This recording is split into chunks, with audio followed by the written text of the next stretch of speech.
할렐루야. 하나님의 은혜와 평강이 차고 넘치시기를 축복합니다. 예레미야 선지자는 어떤 사람인가? 그는 아주 고귀한 제사장의 가문 출신입니다. 그가 활동하던 시기는 남유다의 멸망기였어요. BC 605년에 바벨론이 1차로 침공을 합니다. 그때에 엄청나게 많은 사람들이 붙들려 갔어요. 그리고 BC 586년에 바벨론이 3차로 침공을 해서 남유다가 완전히 멸망을 했습니다. 그런 시기에 활동을 했기 때문에 우리는 예레미야를 눈물의 예언자다 또는 눈물의 선지자다 그렇게 이야기를 합니다. 그때는 영적으로 완악함이 극치에 달한 시기였습니다. 제가 늘 말씀드리는 것처럼 마지막 멸망의 시기까지 그들이 제사를 안 드렸느냐? 그들은 정말 열심히 제사를 드렸어요. 그런데도 성전 문만 열고 나가면 우상을 섬기고 불신앙하고 불순종하고 그렇게 살았습니다. 오늘로 치면 우리가 예배의 자리로 나와 있지만 이 교회당 문만 열고 나가면 다시 세상의 우상을 섬기고 불신앙하고 불순종하고 내가 그렇게 살아가리라 막 맹세한 사람처럼 그런 완악함의 이중성을 보일 때가 얼마나 많이 있습니까? 그러니까 큰일이에요, 여러분. 하나님께서는 말씀을 통해서 그걸 경고하셨어요. 내가 너를 아무리 돌이키려고 해도 안 되는구나. 내가 지친다 그랬어요.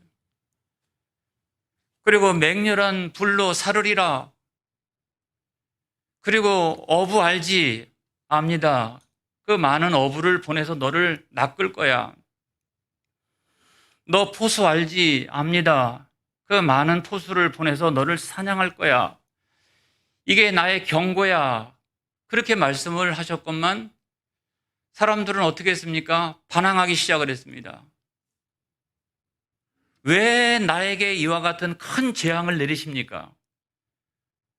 내가 도대체 무슨 죄를 저질렀기에 그런 큰 재앙을 내리십니까? 이러면서 하나님의 선지자를 치자. 선지자가 많은 하나님의 말씀을 증거하니까 우리의 혀로 선지자를 치자. 그것도 안 되면 죽이자. 여러분, 그런 정도까지 갔기 때문에 그거 다 성경에 있는 말씀이에요. 거기까지 갔기 때문에 하나님은 여기가 끝이라고 생각을 했던 거예요. 여러분, 나중에 하나님께서는 야, 이거 말로만 안 되는구나. 예언자들의 그 예언이나 이런 것만 갖고 안 되는 거구나. 그래서 뭔가 이렇게 깨달아 알 수 있는 분명한 어떤 실체가 있는 그런 것들을 내가 보여주리라. 그래서 예레미야 18장하고 19장에는 뭐가 나오냐면 토기장이, 그 다음에 진흙, 깨진 옹기의 이야기가 나오는 거예요. 하나님은 한 세트를 통해 가지고 실물 교육을 하기로 결정하신 거예요. 하나님은 토기장이신 줄로 믿습니다. 예레미야가 엎드려서 막 울고 있으니까 하나님께서 일어나라 그랬어요. 일어나라. 거기도 울지 마라. 일어나라. 그리고 토기장이에게로 내려가라. 그래서 그 말씀에 순종해서 토기장이 집으로 이렇게 막 내려갔더니 토기장이가 하고 있는 일이 농로에다가 진흙을 하나 탁 얹어놓고 그걸 가지고 그릇을 만드는 거예요. 어떤 결함이 있었던지 아무튼 그거를 조금 있다가는 완전히 부숴버리는 거예요. 그걸 가지고 다른 그릇을 만들어가기 시작을 합니다. 여러분. 어떤 결함이 있었을까요? 그 진흙은 어떤 결함이 있었을까요? 저는 첫 번째로는 배합이 잘못됐다. 여기 성경에 보면 터졌다 그랬어요. 그릇을 만들다가 그릇이 터졌다 그랬어요. 그러니까 진흙이 있는데 진흙에 물이 적절하게 들어가면 이게 아주 유연하게 잘 빚어지는데 이 물이 적은 거예요, 이게. 그러니까 빚다가 막 힘을 들여가지고 빚다가 나중에는 터져버리고 만 거예요. 오늘날로 치면 무슨 얘기가 되느냐?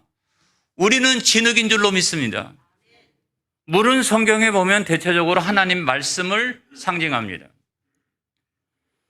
그래서 그 사람에게 하나님이 말씀을 통해서 잘 섞어가지고 하나님께 필요한 사람, 하나님 쓰시기에 좋은 사람, 이런 사람으로 막 빚어가는데 세상적인 것은 굉장히 많지만 말씀이 부족한 거예요. 그러니까 터져버리고 마는 거예요.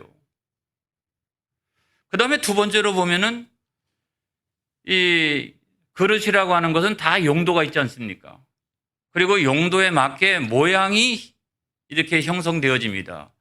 주전자는 이렇게 물이 나오는 데가 있고요. 술병은 이렇게 되어져 있고, 그 다음에 아무튼 접시는 납작하게 그렇게 되어 있어서 거기다가 음식을 많이 담을 수 있도록 그렇게 만들어져 있습니다. 그 용도에 따라서 모양이 다 있는 거예요. 그 모양을 만들어가는 것을 뭐라고 이야기하느냐? 디자인한다 그럽니다. 디자인해가는 거죠. 이렇게 디자인해가는 거예요. 근데 이것이 엉뚱한 모양이 나왔어요. 이상한 모양이 나왔어요. 그러면 안 되잖아요. 오늘로 치면 무슨 얘기가 됩니까? 하나님께서 우리를 구원하시고 하나님께서 우리에게 직분을 주셨는데 내가 이 사람을 잘 이렇게 디자인해가지고 나중에 교회의 기둥으로 삼았으면 좋겠다. 내가 이 사람을 잘 이렇게 디자인해가지고 복음을 전하는 전도자로 삼았으면 좋겠다. 그래가지고 막 이렇게 디자인해가는데 이것이 거기에 합당한 형태가 되지 아니하고 합당한 모양이 되지 아니하고 이상하고 엉뚱한 모양이 되었다라고 하면 여러분 하나님께서는 다른 방법을 선택하시리라고 생각을 합니다. 근데 정말 다행인 것은 어떤 거냐면 아직 굽기 전 단계라는 거예요. 참 저는 그것이 얼마나 감사한지 모르겠어요. 구워지고 나면 나중에 깨트리는 거 외에는 방법이 없어요. 근데 이것은 굽기 전이거든요. 모양을 형성하다가 마음에 안 들어가지고 이거를 부숴가지고 원재료인 진흙에다 섞어가지고 다시 그거를 다른 그릇으로 만들어가기 시작을 했다는 거예요. 이걸 우리가 신학적으로 오늘날 뭐라고 얘기하느냐? 재창조의 역사다. 할렐루야. 신학적인 표현으로 재창조의 역사다. 하나님은 우리에게 생명 주셨지만 그러고 난 다음에 하나님은 우리를 하나님의 사람으로 재창조해 가시는 거예요. 여러분 이 이야기에서 우리가 그 시비를 거시는 분들이 있어요. 목사님 가만히 생각해 보니까 토기장의 잘못이 커요. 왜 물을 적게 넣습니까? 일리가 있죠. 이거를 만드는 사람도 토기장이었습니다. 그렇게 이야기할 수 있죠. 그렇지만 시비를 걸면 안 됩니다. 예레미야 18장하고 19장이 강조하고 있는 가장 핵심적인 이야기는 어떤 거냐면 모든 주권이 하나님께 있느니라 이거예요. 재창조해가는 것도 하나님의 주권이요. 그거를 완전히 버리는 것도 하나님의 주권이라는 거예요. 그래서 토기장이의 주권을 생각해 보세요. 이런 진흙이 있고 저런 진흙이 있고 동네마다 다 틀려요. 어떤 진흙을 선택할 것인가 라고 하는 것도 토기장이의 주권이에요. 내가 이걸 가지고 주전자를 만들든지 술병을 만들든지 그릇을 만들든지 그것도 토기장이의 주권이에요. 나중에 이것이 잘 안 만들어져서 이걸 가지고 재활용을 하든지 아니면 이걸 완전히 이제 안 되겠다라고 싶어서 버리든지 그것도 누구의 주권이다? 토기장이의 주권이다. 하나님의 주권이라고 하는 것도 마찬가지라는 겁니다, 여러분. 이처럼 생긴 나를 선택한 것도 하나님의 주권이에요. 나처럼 허물 많고 죄 많은 나를 선택한 것도 하나님의 주권이에요. 그리고 나를 목사로 빚어가는 것도 하나님의 주권이에요. 여러분들을 권사로, 장로로, 집사로 빚어가시는 것도 하나님의 주권이에요. 그래서 우리가 거기에 부족하고 합당하지 못하면 나를 재창조해 가시는 분도 하나님의 주권이에요. 그리고 그것도 안 된다라고 싶으면 하나님께서 심지어는 버리실 수도 있어요. 그것도 하나님의 주권이에요. 할렐루야. 그래서 우리에게 재창조의 기회를 잃어버리지 마라. 오늘 예레미야가 눈물을 흘려가면서 이 토기장의 집에 간 이유, 하나님이 이것을 보여주시는 가장 핵심적인 이유가 뭐냐? 재창조의 기회를 잃어버리지 마라. 누구에게든지 재창조할 수 있는 기회가 다 있다. 여러분, 우리가 실수할 수도 있잖아요. 우리가 잘못할 수도 있잖아요. 완벽한 사람이 어디 있겠어요? 저를 비롯해서 우리 모두가 다 마찬가지예요. 그렇지만 하나의 목사로, 이렇게 장로로, 권사로, 집사로 재창조할 수 있는 기회를 하나님께서 주시는데 그 기회를 잃어버리지 말라는 거예요. 할렐루야. 여러분, 그 기회를 절대로 우리가 잃어버리면 안 된다. 그것이 성경 안에 누가복음 15장에 보면 돌아온 탕자의 비유예요. 둘째 아들이잖아요. 근데 둘째 아들인데 장자권이 센 고대 노예자 사회에서 둘째 아들이 장자를 상대로 해가지고 내 분깃을 달라. 여러분, 거의 불가능한 이야기예요. 그런데 적어도 둘째는요, 굉장히 그 세상 이치에 밝았던 사람이었던 것 같아요. 그래가지고 막 때를 써가지고 아들로서 받아야 될 그 분깃을 받아가지고 세상에 나가서 내가 크게 성공해가지고 한번 돌아와야지. 여러분, 아버지를 상대로 해서 뭐 무슨 거역하거나 이런 것보다는 내가 크게 성공해가지고 내가 얼마나 뛰어난 사람인가 아버지에게 한번 보여주리라. 저는 그런 마음을 가지고 나갔으리라고 생각합니다. 근데 세상이라고 하는 것이 녹록합니까? 아니잖아요. 내가 나가서 장사하면 잘 될 것 같고 내가 나가서 사업하면 엄청난 기업가가 될 것 같지만은 실제적으로 나가보니까 세상은 얼마나 쾌락이 많고 유혹하는 것이 많습니까?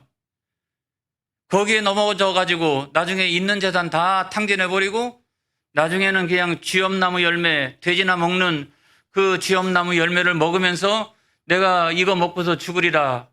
내가 줄여 죽는구나. 그런 상황까지, 잘못하면 객사할 수 있는 그런 상황까지 내몰렸다고요.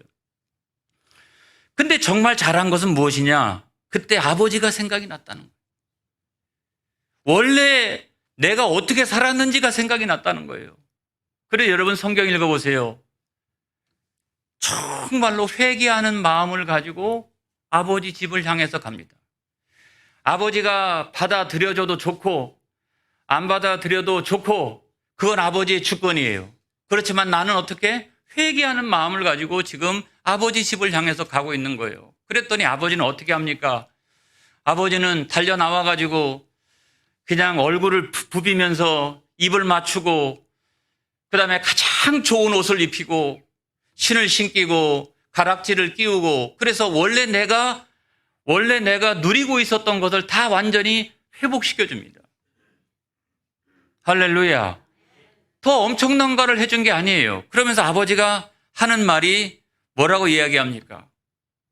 죽었던 자가 살아서 돌아왔다 그랬어요. 엄청난 역사가 일어나는 거예요. 완전히 죽었던 자가 살아서 돌아왔다. 그렇게 이야기하고 있습니다. 이걸 우리가 회복이라고 말합니다. 어떻게 우리가 회복될 수 있나요? 하나님의 말씀은 뭐라고 우리에게 이야기하고 있습니까? 그 터닝 포인트는 무엇입니까?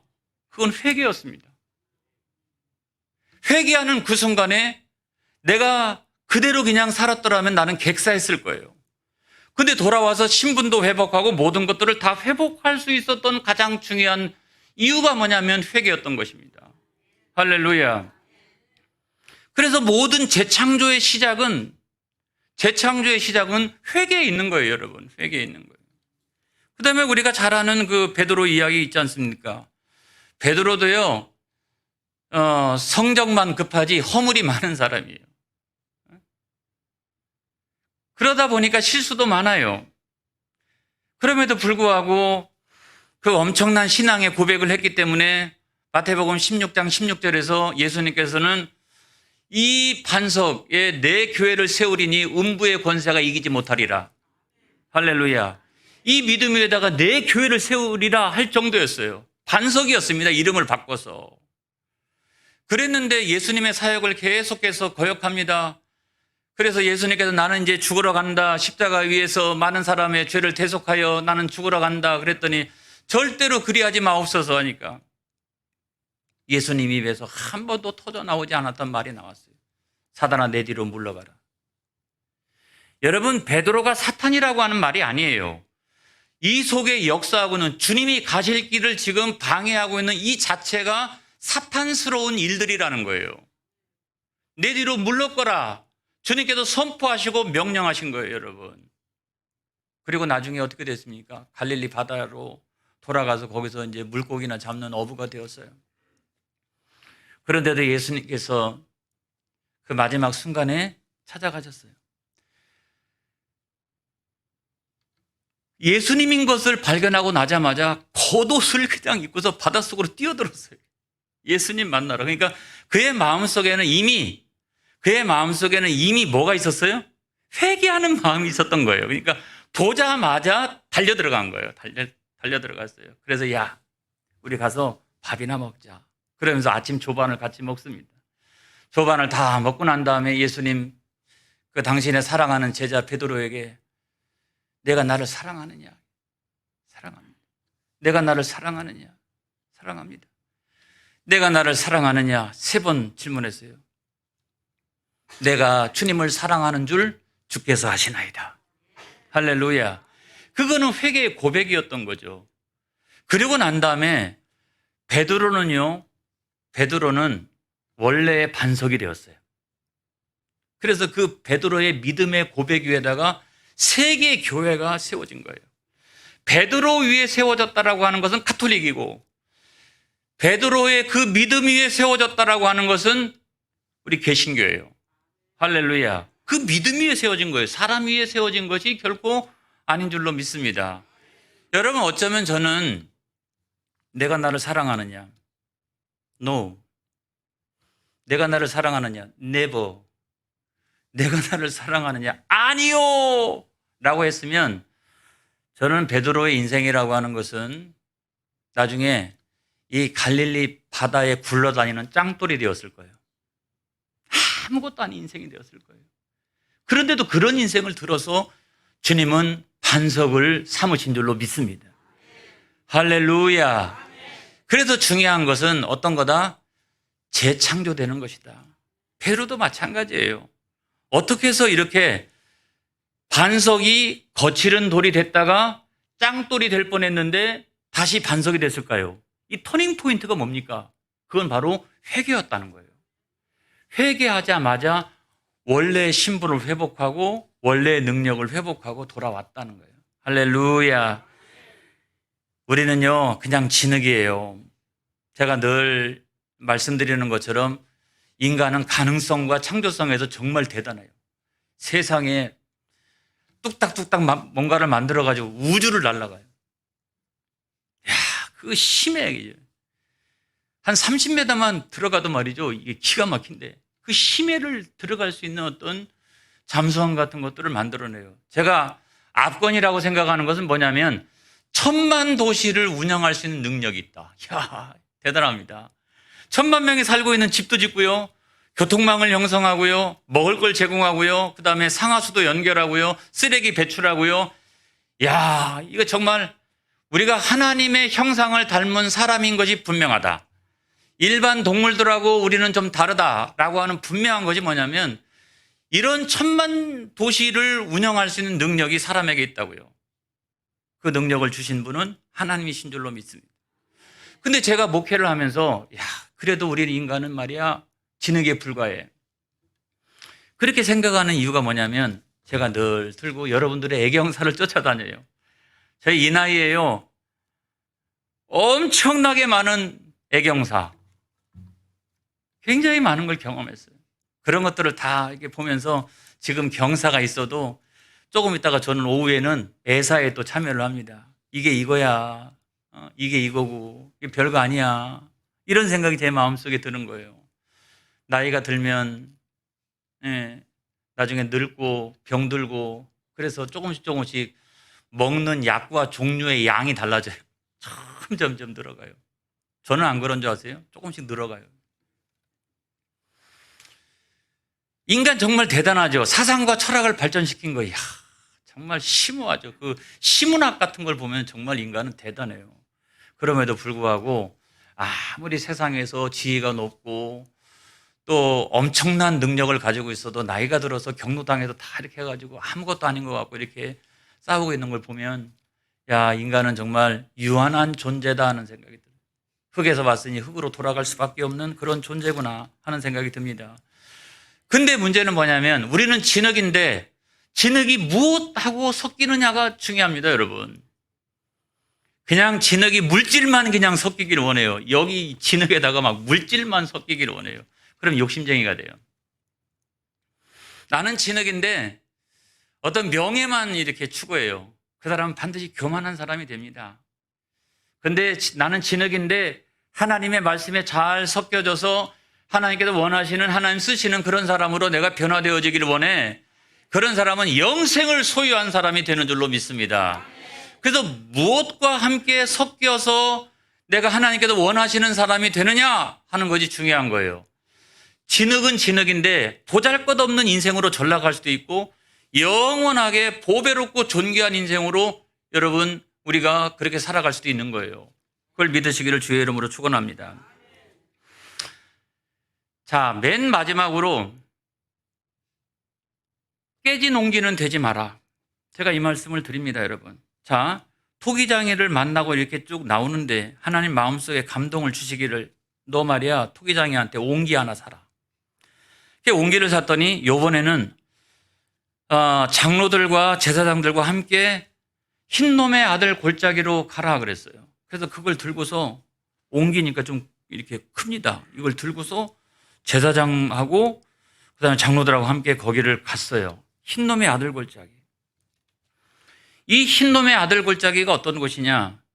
예루살렘을 중심으로 해서는요, 세 개의 골짜기가 있어요. 하나는 기드론 골짜기인데 동쪽 편에 있는 골짜기죠. 성지순례 가면 무조건 가는 그 감람산. 그리고 거기 앞에 골짜기가 있고 저쪽에 보면 황금 돔이 있는 예루살렘이 보입니다. 그 깊은 골짜기를 우리가 기드론 골짜기라고 말합니다. 그 반대편에도 또 서쪽에도 골짜기가 있는데 그걸 우리가 중앙골짜기라고 말한다. 서쪽과 남쪽을 향하여 비스듬히 이렇게 흘러가는 또 다른 골짜기가 있는데 이것이 흰놈의 아들의 골짜기예요.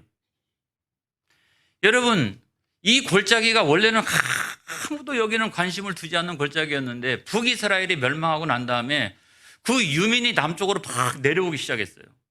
어디 살 데가 없잖아요.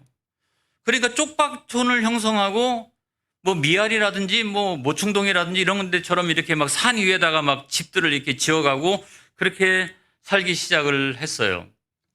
그래서 예루살렘이 점점 밑으로 이렇게 쭉 튀어나오는 그런 형태가 됐습니다. 그런데 여기에는 바알을 섬기는 그런 신전 또는 산당들이 많이 있었고 이름도 알 수 없는 우상을 섬기는 산당들이 거기에 꽤 많이 있었고요. 특별히 몰록이라고 하는 그 밀곰을 섬기는 인신 제사를 하는 자기 자식을 잡아가지고 죽여서 제사를 드리는 이와 같은 것이 거기에 있었어요.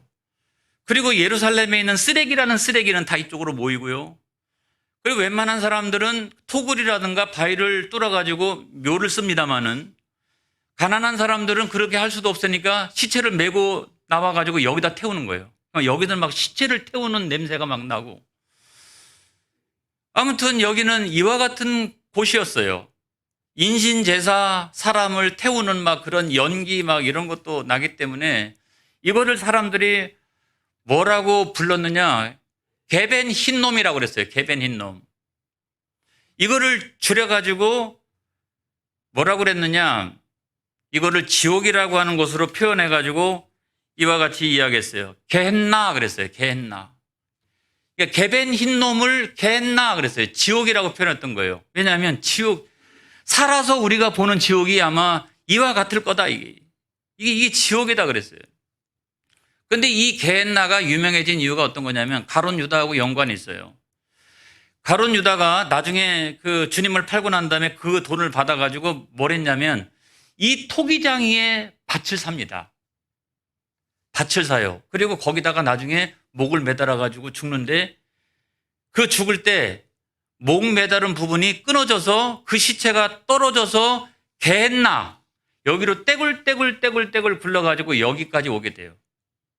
그래서 야, 가룟 유다는 성경이 이야기할 때 영적으로나 육적으로나 지옥에 갔구나. 이거를 상징적으로 우리에게 표현해 주고 있는 것이 게헨나예요. 가룟 유다와 매우 밀접한 연관성이 있는 장소예요, 여러분. 저는 오늘 말씀을 드립니다. 우리에게 재창조의 기회가 있다. 우리가 다시 거듭날 수 있는 새로운 창조의 기회가 있다. 그 터닝 포인트는 뭐냐? 그거는 바로 회개다. 할렐루야. 절대로 내가 완전히 완성되어져서 깨진 온기가 절대로 되지 마라. 할렐루야. 주님은 점점 우리를 향하여 다가오시고 있다. 그 앞에서 내가 깨진 온기가 되면 절대로 안 된다. 이거를 눈물의 예언자인 예레미야는 목을 놓아가면서 이 실물의 교육을 가지고 강조하고 있는 거예요. 여러분 절대로 주님 앞에 깨진 온기가 되어지지 않기를 주님의 이름으로 축원합니다. 기도하겠습니다.